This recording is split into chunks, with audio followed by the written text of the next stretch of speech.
uBatohi khange afune ukungena kwiinkcukacha zokubeka phantsi indambo kukaCronje, kodwa uyavuma ukuba belukhona ungquzulwano kwimiba yomsebenzi.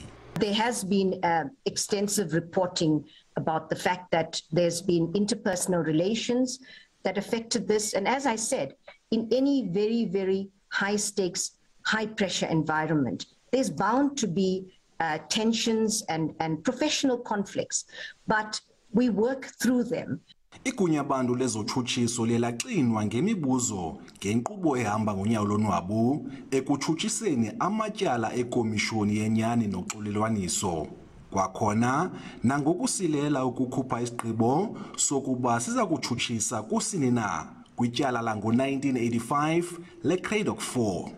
It's 27 years after democracy, and we're still talking about the backlog on non-prosecution of apartheid crimes.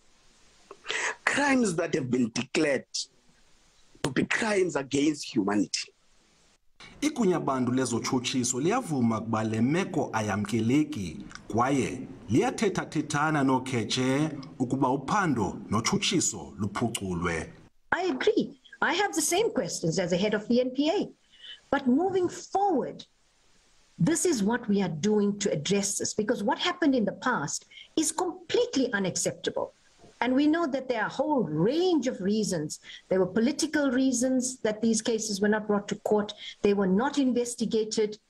Igunya-bantu lezotshutshiso libonakalise ukuba lingakhona ithuba lokufumanisa ukuba alizokukwazi ukutshutshisa kuwo onke la matyala. Kodwa noxa kunjalo, la matyala aza kuthwathaca ezinkundleni zamatyala ukuze ibe zinkundla zamatyala eziza kuthatha isigqibo. Xolelani Philip, SABC News ePalamente.